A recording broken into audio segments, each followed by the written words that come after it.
राजनीति के चाणक्य कहे जाने वाले शरद पवार का महाराष्ट्र ही नहीं बल्कि देश की राजनीति में भी कद इतना मजबूत है कि वह कई मौकों पर विपरीत ध्रुव की राजनीति को आपस में मिलाने में सफल रही हैं।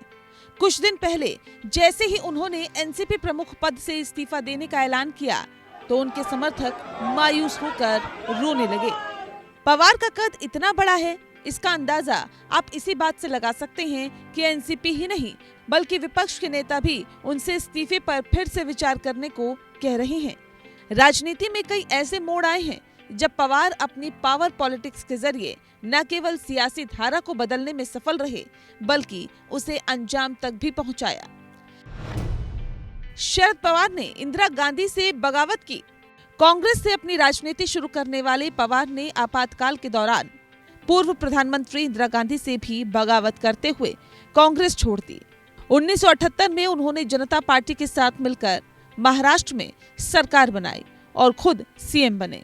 1980 में जैसे ही इंदिरा गांधी ने वापसी की तो पवार सरकार को बर्खास्त कर दिया गया। 1983 में उन्होंने कांग्रेस पार्टी सोशलिस्ट के नाम से नए दल का गठन किया और इसके सिंबल पर बारामती से सांसद भी बने। 1985 में पवार की पार्टी ने राज्य विधानसभा में 54 सीटें जीती और पवार लोकसभा से इस्तीफा देकर राज्य की राजनीति में आ गए और नेता प्रतिपक्ष बने। कांग्रेस से अलग होकर एनसीपी बनाई। राजीव गांधी की सरकार के दौरान 1987 में पवार फिर से कांग्रेस में वापस आ गए। इसके बाद 1988 में फिर से महाराष्ट्र के सीएम बने और कुछ समय बाद केंद्र में मंत्री बन गए। 1990 के विधानसभा चुनाव में जब कांग्रेस को 288 सीटों में 141 सीटें मिली तो पवार ने 12 निर्दलीय विधायकों को अपने पाले में कर लिया और फिर से राज्य के मुख्यमंत्री बन गए। 1999 को अटल बिहारी वाजपेयी की सरकार मात्र 1 वोट से गिर गई और इसके साथ ही 13वें लोकसभा चुनाव की तैयारियां शुरू हो गई। इस बीच सीताराम केसरी की जगह सोनिया गांधी को कांग्रेस का अध्यक्ष बना दिया गया और उन्हें प्रधानमंत्री पद का उम्मीदवार भी घोषित करने की बातें होने लगी। सब वजहों से कांग्रेस में बगावत हो गई। इस बगावत के 3 अहम किरदार शरद पवार, तारिक अनवर और पीए संगमा तीनों ने सोनिया गांधी के खिलाफ मोर्चा खोल दिया। तीनों ने सोनिया गांधी के विदेशी मूल होने पर सवाल उठाया। उनका कहना था कि एक विदेशी मूल के व्यक्ति को भारत का प्रधानमंत्री कैसे बनाया जा सकता है। सोनिया गांधी के खिलाफ बगावत ने राष्ट्रवादी कांग्रेस पार्टी यानी एनसीपी की नींव रखी। शरद पवार ने तारिक अनवर और पीए संगमा के साथ मिलकर 10 जून 1999 को एनसीपी का गठन किया। उसी साल अक्टूबर में महाराष्ट्र में विधानसभा चुनाव हुए। एनसीपी का ये पहला विधानसभा चुनाव था। पार्टी ने राज्य की 288 सीटों में से 223 पर अपने उम्मीदवार खड़े किए।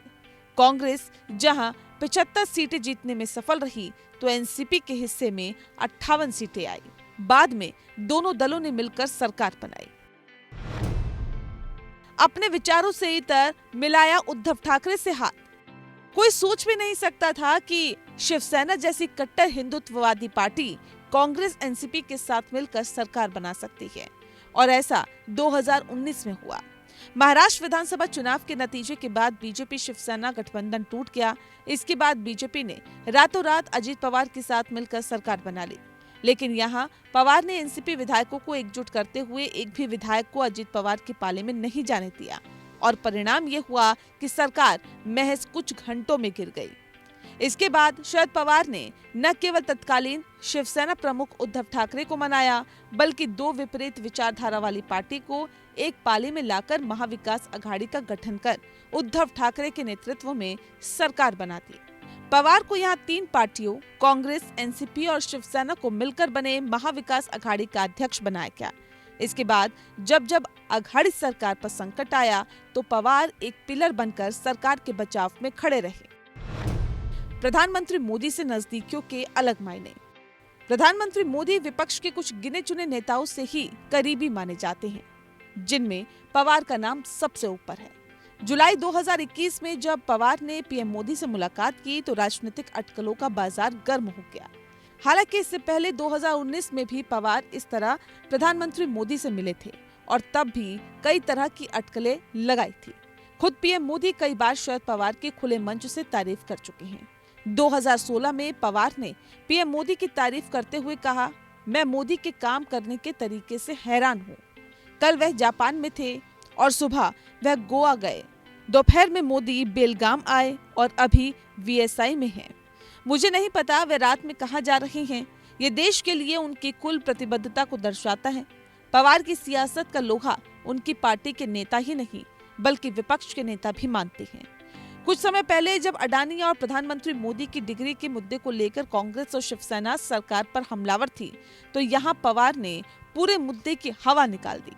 शरद पवार ने इस मसले पर दो टूक कह दिया कि आज कॉलेज डिग्री का सवाल बार बार पूछा जा रहा है, आपकी क्या डिग्री है या मेरी डिग्री क्या है, लेकिन क्या ये राजनीतिक मुद्दा है? ठीक इसी तरह हिंडनबर्ग रिपोर्ट के सामने आने के बाद अडानी मुद्दा लगातार चर्चा में बना रहा था।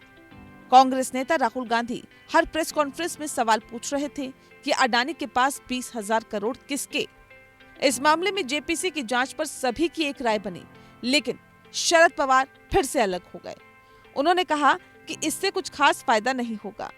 मेरी पार्टी ने अडानी मुद्दे पर जेपीसी का समर्थन किया, लेकिन मुझे लगता है कि सत्तासीन पार्टी का कब्जा रहेगा, इसीलिए इससे सच्चाई सामने नहीं आ पाएगी। Bureau report.